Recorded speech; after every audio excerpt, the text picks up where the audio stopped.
Bismillahirrahmanirrahim. Alhamdulillahi Rabbil Alamin. Wassalatu wassalam ala sayyidil anbiya wal mursalin, sayyidina wa habibina Muhammadin al-amin, wa ala alihi wa sahbihi wa tabi'in, wa man tabi'ahum bi ihsan ila yaumiddin.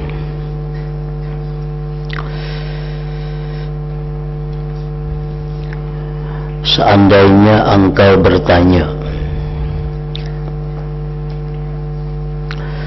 kalau begitu, maksudnya kalau begitu bahayanya orang yang memakan makanan haram atau minuman haram, terangkanlah lebih dahulu hukum barang haram dan syubhat,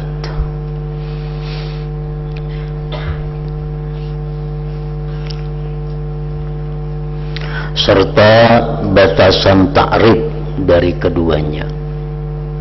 Apa-apa barang yang haram, apa-apa barang yang syubhat, sehingga bisa menghindarinya.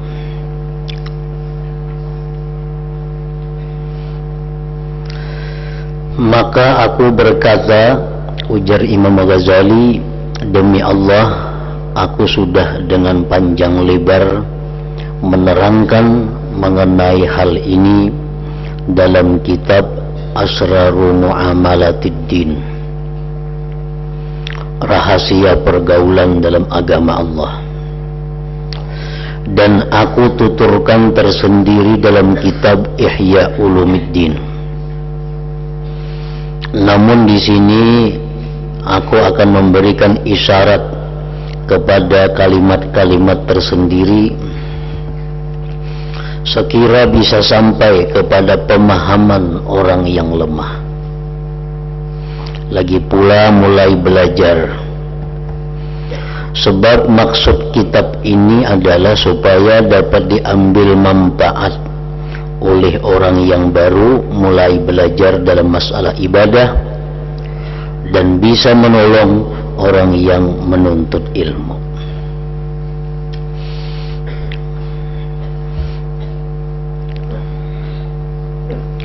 Sebagian ulama berkata, setiap apa yang engkau yakini sebagai milik orang lain, lagi pula dilarang oleh agama, maka perkara atau barang itu adalah haram secara murni. Kita yakini itu barang ampun orang, nah itu haram kita mengambilnya, haram kita menggunakannya.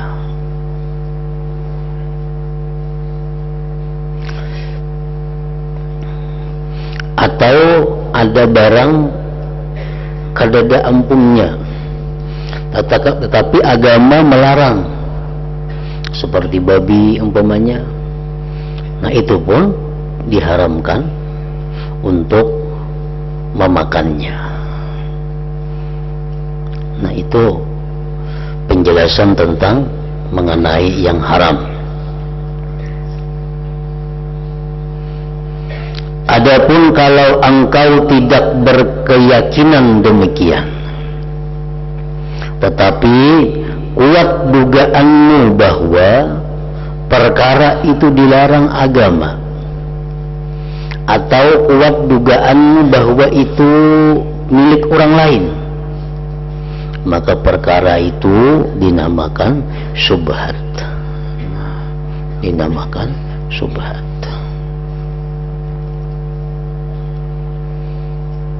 Kita kada yakin pang itu milik orang, kita kada yakin itu dilarang agama, tetapi kuat dugaan kita itu ampun orang, atau kuat dugaan kita itu dilarang agama, nah maka perkara itu dinamakan syubhat.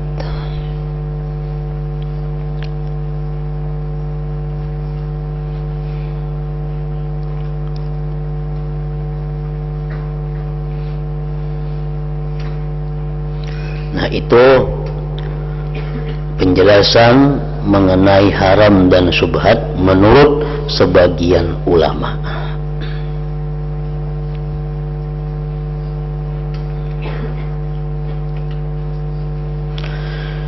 Sebagian ulama yang lain berkata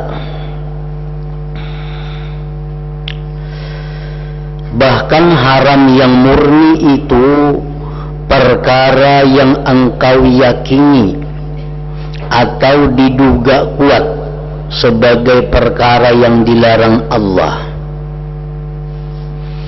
Karena kuatnya dugaan itu sama dengan yakin.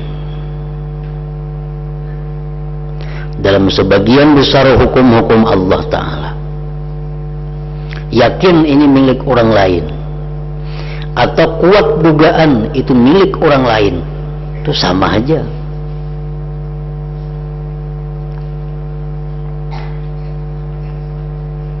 Sama pada haram.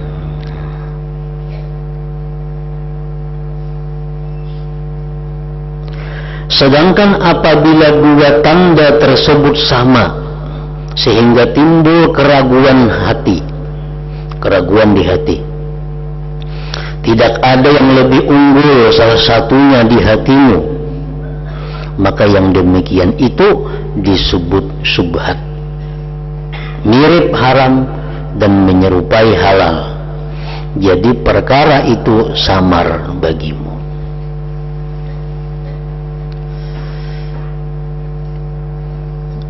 Nah ini pendapat ulama yang lain lagi. Sesuatu yang yakin itu milik orang lain, sesuatu yang yakin itu dilarang agama, atau sesuatu yang diduga kuat itu milik orang lain atau dilarang agama, maka itu haram.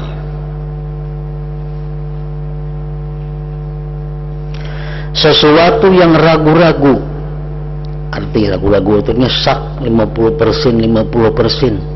Ampun orang kan ini, ampun kuka, ampun orang ka, ampun kuka, ampun orang ka, ampun kuka. Ragu-ragu. Atau ini dilarang ka kadaka, dilarang ka kadaka. Nah itu ngarannya adalah syubhat.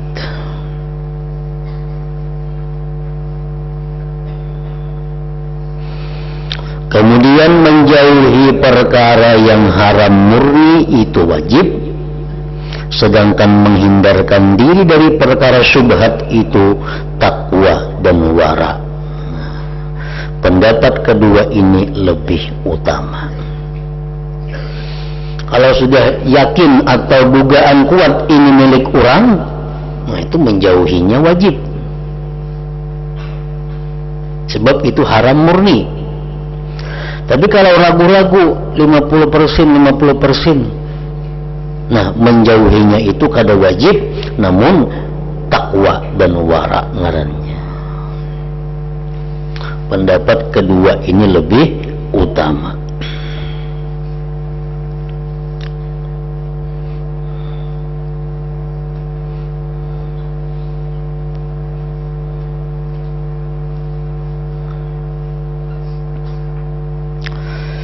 Jika ada yang menanyakan,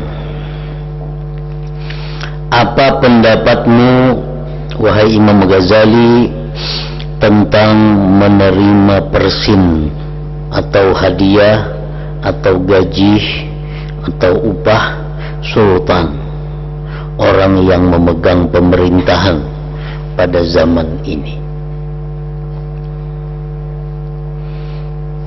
Bolehkah kita menerima pemberian dari pemerintah? Bolehkah kita mengambil gajian, mengambil upah dari pemerintah pada zaman sekarang ini?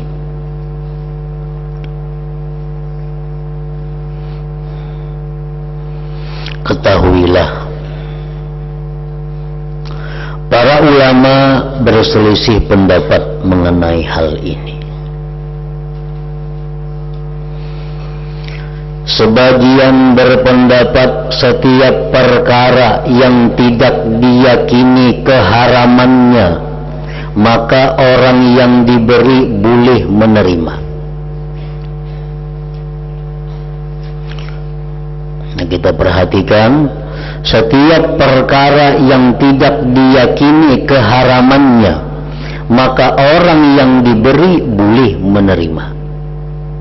Itu pendapat yang pertama dari para ulama.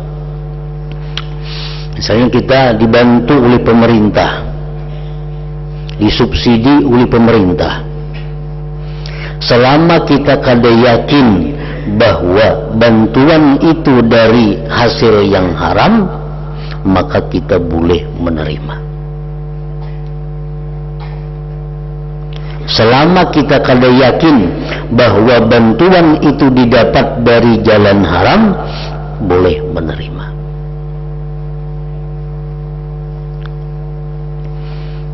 Kan duit pemerintah ini bercampur antara haram dan halal. Lalu mereka memberikan bantuan kepada masyarakat, subsidi atau apa, boleh kada menerima selama kita kada yakin bahwa yang diserahkannya itu adalah dari yang haram, boleh menerima.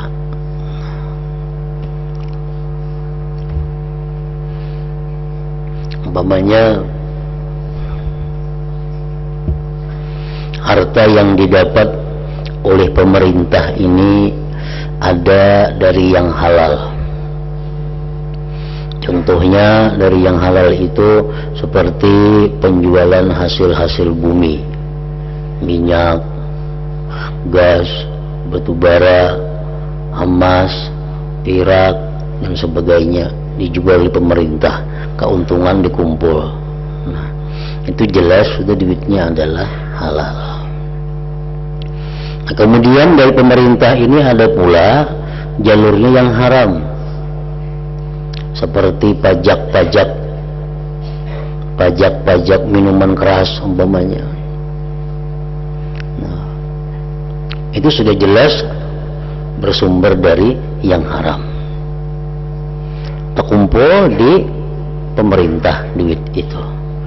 Kalau pemerintah menyumbang, selama kita kada yakin bahwa nang diunjuknya itu duit haram, boleh menerima. Tapi bila kita yakin nang diunjuknya itu duit haram, kada boleh kita menerima. Nah, itu pendapat yang pertama dari sebagian para ulama. Sebagian ulama yang lain mengatakan tidak boleh menerima harta yang tidak nyata-nyata halal. Nah, ini tangalih sedikit berbalikannya. Tidak boleh menerima harta bantuan dari pemerintah, gaji dari pemerintah yang tidak nyata-nyata halal. Selama kita kada yakin bahwa itu halal, kada boleh menerima. Misalnya di pemerintah ini macam-macam sumbernya, ada dari haram, ada dari halal, sumber yang didapat oleh pemerintah atau disumbangkan kepada kita. Bila kita kada yakin ini dari yang halal, kita kada boleh menerima.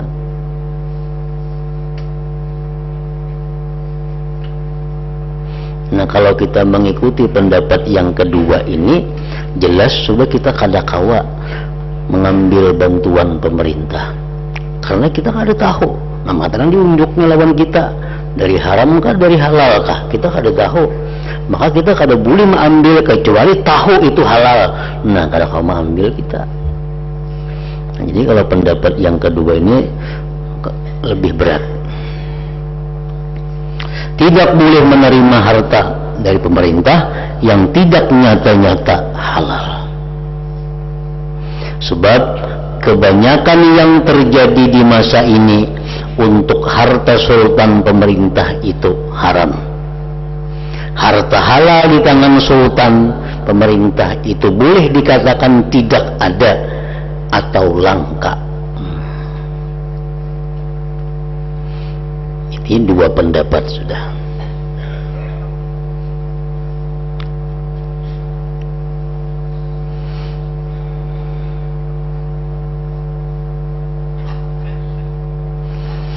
Ada pula yang berpendapat yang ketiga, pemberian sultan, sumbangan sultan pemerintah itu halal untuk orang kaya dan orang fakir. Apabila orang yang menerima tidak meyakini bahwa harta tersebut haram, tanggung jawab dipikul oleh orang yang memberi. Kurang lebih dalam pendapat yang pertama tadi. Pemberian pemerintah itu halal baik untuk orang kaya atau untuk orang fakir apabila orang yang menerima tidak meyakini bahwa harta tersebut haram. Nyata ya sudah, kita kada kawa yakin bahwa yang diunjuknya itu haram karena kita kada tahu di mana sumbernya. Yang bercampur aduk sumber di pemerintah itu yang haram ada, yang halal ada. Lalu mengunjuk lawan kita. Kalau kita yakin ini yang haram kada kawa yakin. Yang halal kawa yakin kita kada kawa juga. Nah, selama kita kada yakin bahwa itu duit dari yang haram, boleh menerima. Boleh menerima.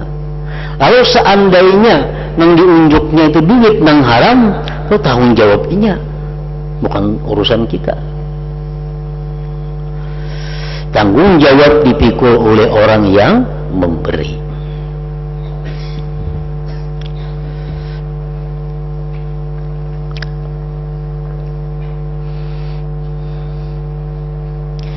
Ulama yang berpendapat seperti ini mengemukakan alasan bahwa Nabi Muhammad sallallahu alaihi wasallam juga pernah menerima hadiah Muqawqis Raja Iskandaria. Raja Muqawqis itu orang kafir.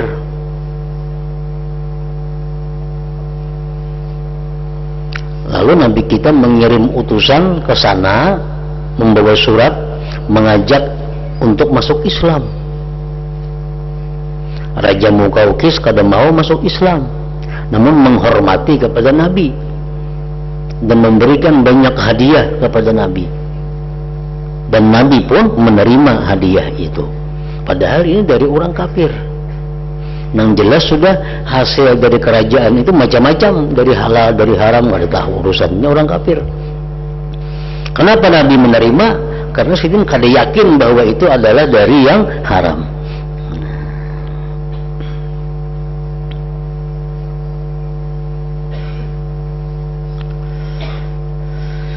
Dan beliau pun pernah berhutang kepada orang Yahudi. Artinya kita boleh aja bekerja sama dalam hal ekonomi kepada orang Yahudi, kepada non-Muslim. Karena Nabi pun pernah bekerja sama dari segi ekonomi kepada orang bukan Muslim. Selama kita kada yakin bahwa barang ampunnya itu dari yang haram. Dan beliau pernah berhutang kepada orang Yahudi, padahal Allah Ta'ala berfirman akaluna lis-suhti, artinya orang-orang Yahudi itu sangat memakan barang haram. Padahal orang Yahudi itu makanannya dari yang haram banyak, usahanya kada karuan, dari haram, dari halal. Tapi Nabi kita mau berhutang kepada orang Yahudi, mau bekerja sama dalam ekonomi kepada orang Yahudi. Kenapa? Karena beliau kada yakin bahwa barang yang diserahkan kepada Nabi itu dari yang haram. Nah, itu intinya.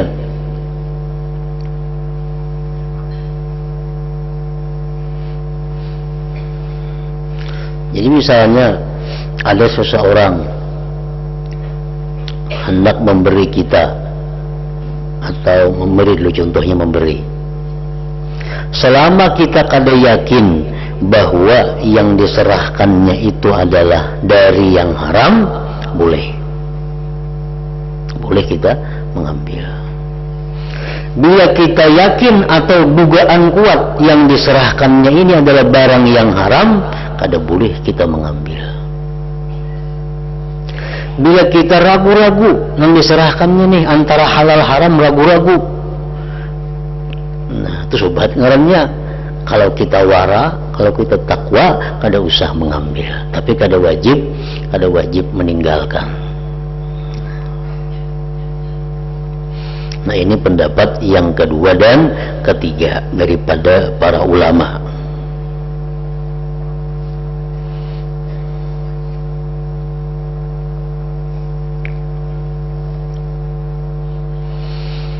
Alasannya Nabi bekerja sama dengan orang Yahudi. Padahal orang Yahudi itu Al-Quran sudah mengatakan gawiannya banyak haram. Nah, Nabi kita menerima pemberian Raja Mukaukis, padahal itu orang bukan Islam. Para ulama ini juga mengatakan sekelompok sahabat ada yang sempat menemukan masa hidup orang-orang zalim dan menerima dari pemerintah zalim. Di antara para sahabat itu ialah Abu Hurairah, Ibnu Abbas, Ibnu Umar dan lain-lain. Ini Abu Hurairah, Ibnu Abbas, Ibnu Umar, beliau pernah hidup di pemerintahan yang zalim, di pemerintahan zalim, pemerintahan yang korup, pemerintahan yang kada tahu halal haram. Tapi pemerintah membantu, pemerintah menyumbang mereka menerima. Kenapa menerima? Karena mereka kada yakin yang diserahkannya itu adalah haram. Kada yakin yang diserahkan itu dari yang haram.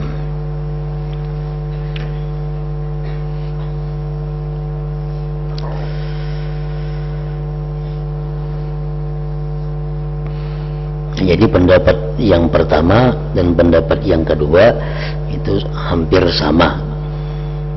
Yang kedua lebih rinci, yang pertama dan yang ketiga ini lebih rinci.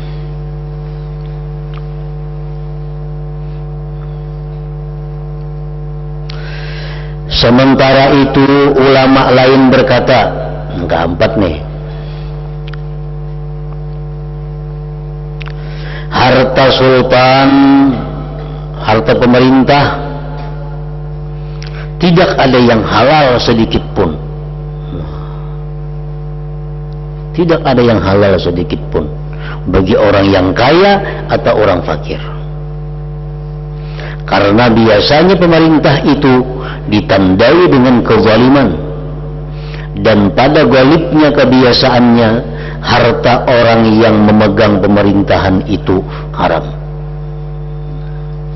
Jadi ini pendapat yang keempat, bahwa kita kada boleh sama sekali menerima bantuan apapun dari pemerintah, karena pemerintah itu umumnya zalim, umumnya hartanya haram.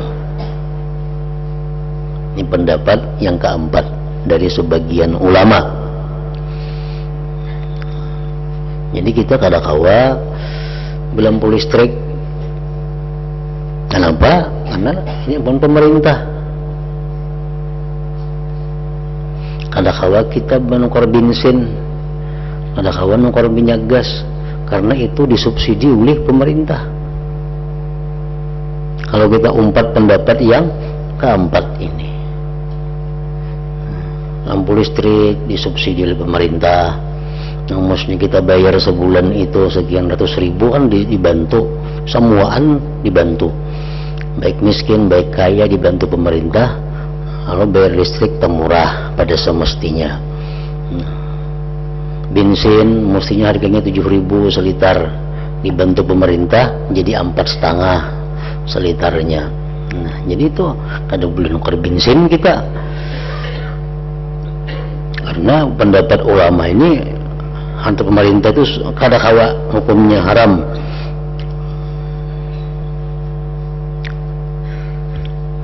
Keempat itu.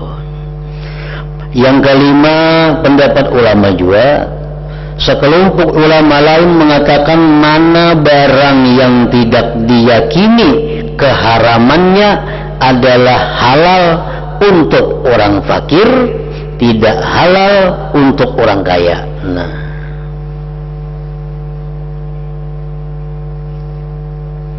jadi harta pemerintah itu kalau kada yakin haram, harta pemerintah, subsidi, bantuan, sumbangan pemerintah, kalau kada yakin itu haram, boleh menerima. Tapi yang boleh menerimanya orang fakir. Orang kaya kada boleh juga menerima. Ini pendapat yang kelima. Jadi orang kaya kada boleh nukar bensin nang bersubsidi, kada boleh beli listrik nang bersubsidi. Itu ada bantuan pemerintah.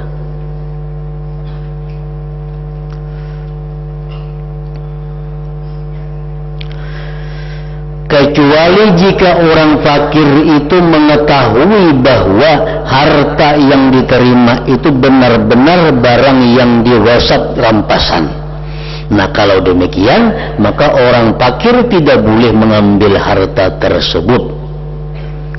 Itu sudah jelas. Pemerintah membantu orang fakir, mensubsidi orang miskin. Boleh si miskin mengambil kalau inya si miskin ini kada yakin itu haram. Tapi kalau yakin itu haram, nah kada boleh juga mengambil, walaupun ia miskin, walaupun ia fakir.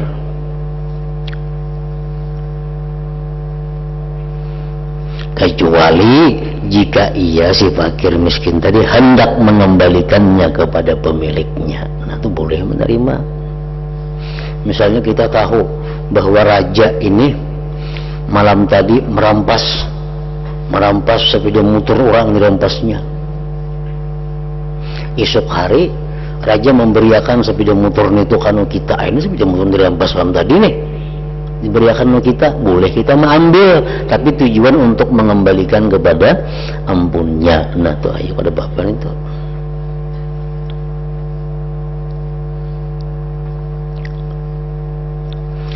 Orang fakir boleh menerima harta sultan pemerintah, sebab kalau harta itu milik sultan sendiri, amun duit raja pemerintah seorang, lalu orang fakir diberi, maka tanpa ragu ia boleh mengambilnya.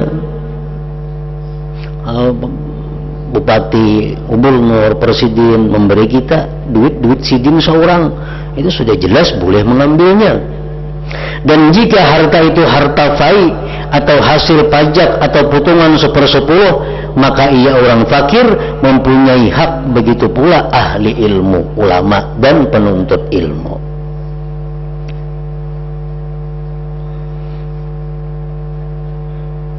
Nah, jadi artinya orang-orang fakir, orang-orang penuntut ilmu itu ada hak pada negara.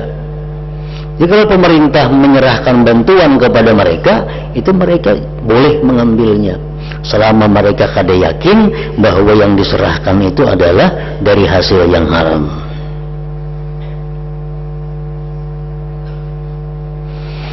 Ali bin Abi Thalib radhiyallahu anhu pernah berkata, barang siapa masuk Islam dengan taat dan membaca Al-Quran menurut zahirnya, maka ia memperoleh bagian harta kas negara setiap tahun 200 dirham, sebagian riwayat 200 dinar.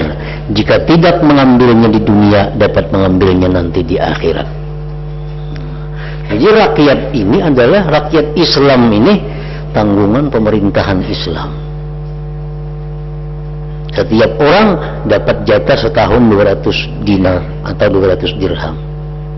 Bila kalau mengambil dunia, dia bisa mengambil di akhirat pahalanya. Nah, kalau begitu orang fakir dan ahli ilmu, penuntut ilmu boleh mengambil hak mereka. Misalnya ada subsidi beasiswa, nah itu kan boleh diambil karena memang yang ada hak di situ orang penuntut ilmu, selama beasiswa itu didapat dari yang bukan haram.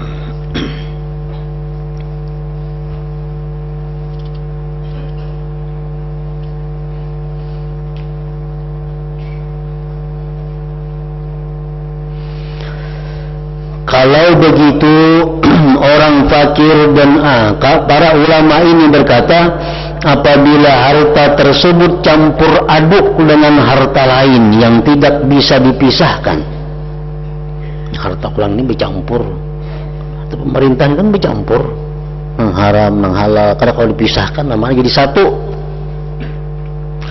Atau harta itu harta yang digasap rampasan, yang tidak mungkin dikembalikan kepada pemiliknya dan keturunannya,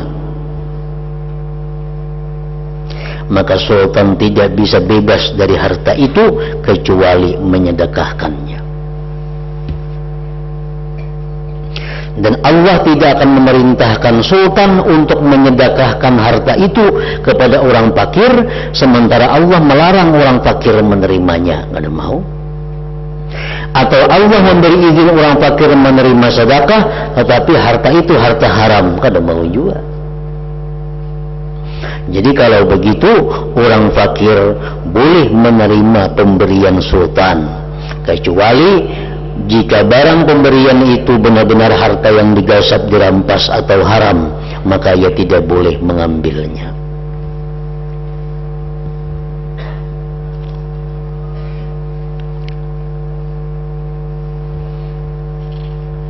Jadi pendapat yang tengah, dan pendapat yang pertama,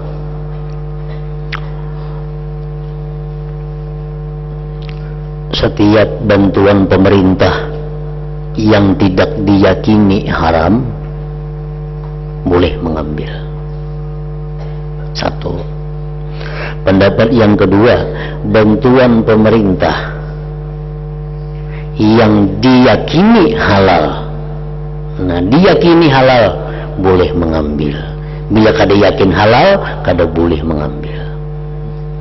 Yang ketiga, bantuan pemerintah itu boleh diambil oleh orang fakir maupun orang kaya selama bantuan itu tidak diyakini keharamannya. Selama bantuan itu tidak diyakini keharamannya. Kalau yakin haram, nggak boleh.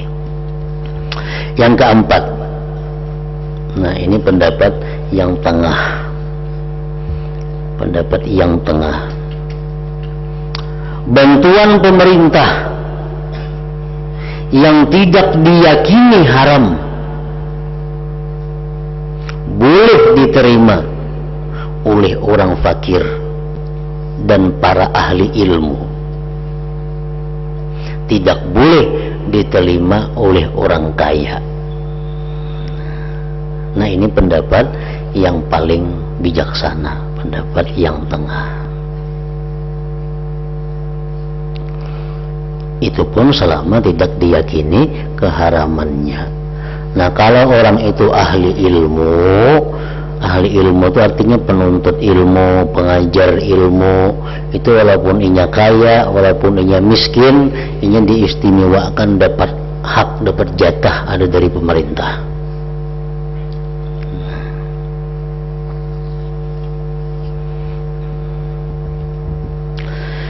Masalah-masalah ini tidak mungkin difatwakan jika tidak dijelaskan, dan dengan berpayah-payah membicarakan masalah ini dapat mengeluarkanku dari maksud kitab. Jika engkau ingin mengetahui masalah ini, maka telaahlah kitab halal dan haram dari kitab Ihya Ulumuddin yang telah dikarang, yang telah kukarang. Niscaya engkau akan mendapatkan kejelasan insyaallah ta'ala.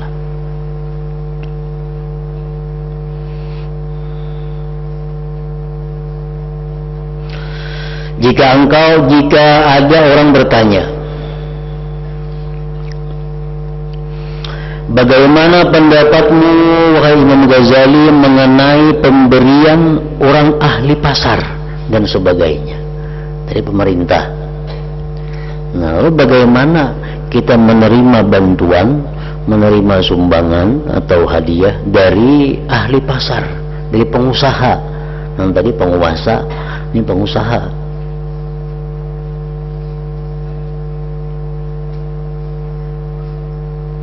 Apakah mesti ditolak atau harus diselidiki terlebih dahulu? Padahal engkau tahu kelalaian mereka dan sedikit sekali perenungan mereka tentang pekerjaan mereka. Begitu pula pemberian saudara-saudara yang lain. Kita tahu kan di pasar nih, pengusaha nih, ada yang minjam duit berbunga, ada yang menghutangkan duit berbunga, macam-macam. Ada yang jual beli yang kada berakar. Lalu apakah boleh kita menerima bantuannya? Apakah boleh kita menukari barangnya? Apakah boleh kita menyewa miliknya?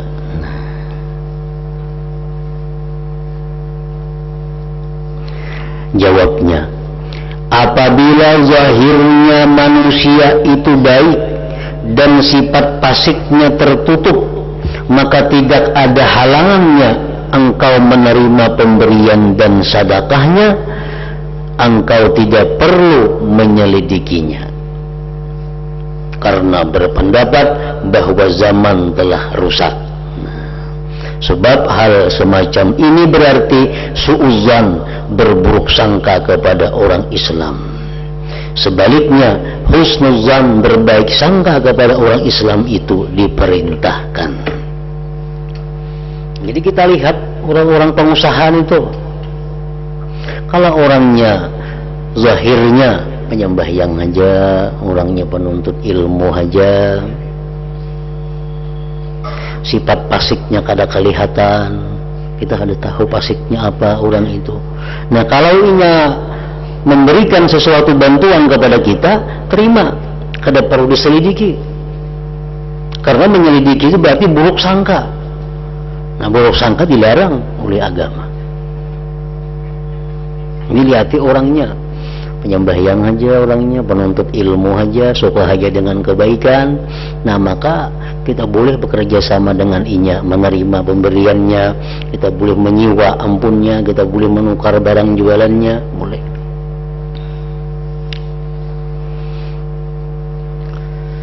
Nah, sebaliknya, karena kalau orangnya itu kelihatan ada tanda-tanda kefasikan, alamat-alamat kefasikan itu ada pada dirinya, dan kada kelihatan orang itu berbuat amal-amal saleh. So melihat ingin itu sembahyang, sekali melihat ingin itu ke pengajian, amun beramian inya paling ketujuh sudah orang itu. Nah, nang kelihatan nang kada baiknya. Nah, bolehkah kita bekerja sama dengan inya dalam hal ekonomi? Bolehkah kita menerima bantuan pemberiannya? Nah, itu perlu diselidiki. Diselidiki dengan cara nang halus, cara yang lembut, yang jangan sampai menyakitkan hatinya. Kalau kita hendak juga menerima, munnya kada ya kada usah. Nah, kemudian ketahuilah pula apa yang menjadi pokok dalam hal menerima pemberian ini, yaitu ada dua hal. Nah, ingat situ dulu. Hadratin Nabi sallallahu alaihi wasallam, Al-Fatihah. Iyyaka na'budu wa iyyaka nasta'in, ihdinas siratal mustaqim. Bismillahirrahmanirrahim. Alhamdulillah rabbil alamin, wa salli wa sallim ala sayyidina Muhammad wa alihi wa sahbihi ajma'in. Allahumma ighfir lana ma akhta'na wa ma ta'ammadna wa ma asrarna wa ma a'lanna wa ma asrafna wa ma anta alam bihi minna, antal muqaddim wa antal muakhir, la ilaha illa anta. Allahumma anfa'na bima 'allamtana wa 'allimna ma yanfa'una wa zidna fahman wa ilman wa amalan wa hudan wa tawfiqan bi rahmatika ya arhamar rahimin. Sallallahu alaihi sayyidina Muhammad wa alihi wa sallam. Alhamdulillah.